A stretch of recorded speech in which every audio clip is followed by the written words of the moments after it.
I was terrified of dying probably up until about 6 years ago.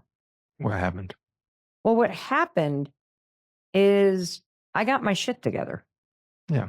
and I worked on myself and I went to therapy and I started pursuing work that was meaningful. And I worked very hard to get reconnected to myself so that I was proud of the person and that I am and how I was acting. And I felt a sense of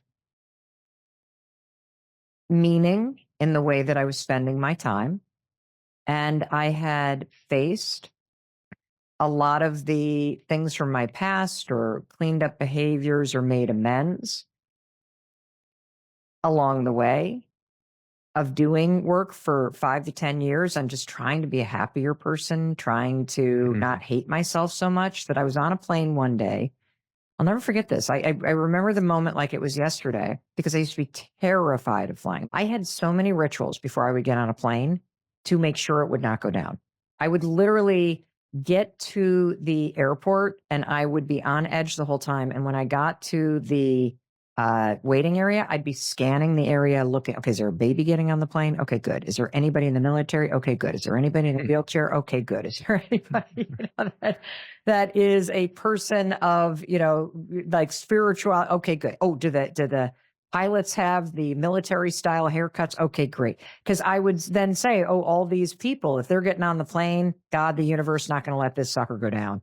And then I would get on the plane and then I would start bargaining with myself as if I have any control about what's going on. All right, once the seatbelt goes in, you can start breathing. Then when we take off and we get past that point where they then ding the bell, like all of this active crazy making in my brain over something I can't control.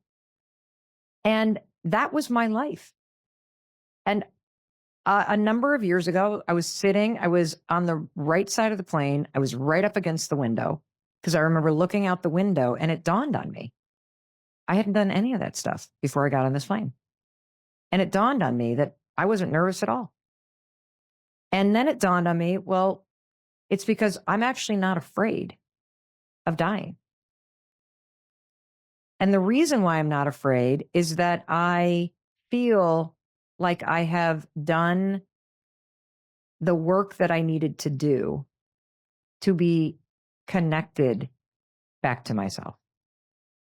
And that I was proud of how I had changed my life. I was proud of how I was showing up in relationships. I was definitely, as I sat there and thought about it, very sad about the idea of missing out and not being alive, when my kids get married or when they have kids or just, living a much longer life because I was actually really enjoying it. And so I feel like I understand what you say when you say most of us are afraid of dying because we have not taken the time to do what we can do while we are alive to feel more connected to ourselves and to feel more of those moments of wholeness, whether you're staring at a bird or you are looking at somebody in the eyes or you are staring into the eyes of a baby.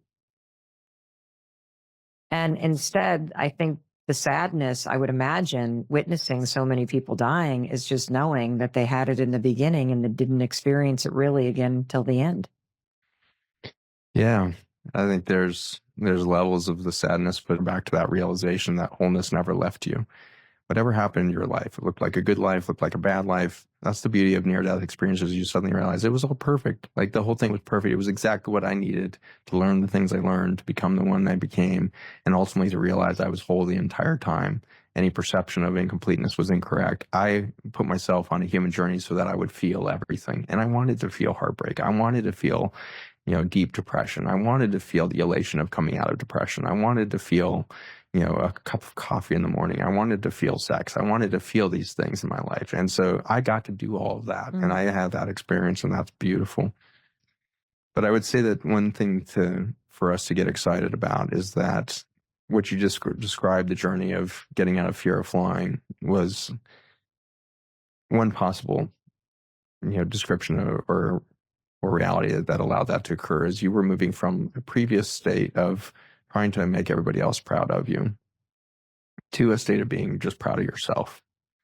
So that's what I would call maybe like one of the most fundamental shifts that a human can have. And so it's a relief when no longer are you trying to perform for everybody else. And I think that is a big thing to celebrate when we finally reach that state of like, you know what, I'm just going to perform for me today. And if I'm happy with the day and my value systems align with my behaviors, then I'm proud of myself. But the deeper opportunity then lies next is, are we willing to go to the point where there is no pride because there was nothing to do or achieve? There was, in fact, the release of all of that belief because you were valuable before you did anything to be proud of. And if you can approach that space, we can move into it for moments. You mentioned a few of them.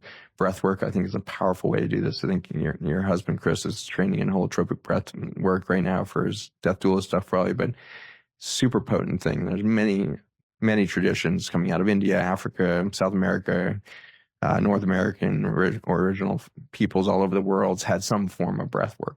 And there was some sort of chant, dance, storytelling at the fire, all of these putting people into wholeness. And so we act as we do because we lost these mechanisms of near-death experiences moment by moment, day by day. Reminding you of who you are at your core. Before you do anything. Yes. Before anything is performed for yourself or for others, before pride can enter the equation, because you realize you were the whole beauty of the divine the moment you took your first breath, and you were whole at that moment. And you will be the same at the end of life when you've been in a coma for 6 months and you've done nothing. And yet the divine state there is whole. It's encouraging in some ways and surprising to hear you as a hospice doctor, Dr. Zach, talk about that state as being divine and whole. When somebody is in a coma or somebody is in a near-death experience or somebody is about to die. And I guess the reason why I'm realizing is because we project our own pain and suffering onto that situation as we observe it. We're observing a rebirth event. And you can imagine what it looks like maybe to a twin who's in the womb and suddenly watches the disappearance of the only other soul that has ever physically been around in this lifetime. And that thing suddenly just disappears down the dark tunnel and it's gone. And there'd be sorrow and disappointment and everything else. But the reality is that thing just went down a dark tunnel and just entered a world that is so beautiful you can't even describe it. And that second twin then goes down the journey of the tube minutes later and is born into this extraordinary environment. We are all twins in a womb right now, watching each other pass down a birth canal. We call it death, and we think it's horrible because we have a split human mind, but it's always a rebirth. You cannot destroy or create energy. It's the first law of thermodynamics and physics. And so that soul that allowed you to self-organize in your mother's womb is still the soul that's self-organizing that entity into its next expression as it comes out the birth canal on the other end.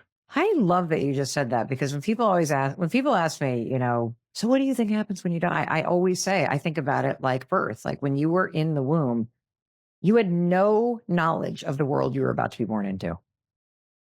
And the fact that you had no knowledge of it doesn't mean it doesn't exist.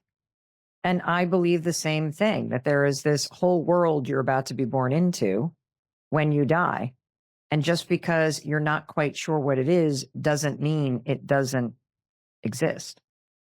I see a lot online about like the regrets of the dying. And I know that there's been a lot of research and books written about this. But in your work, Dr. Zach, are there kind of top things that people regret that we can use in our lives now to live a better life?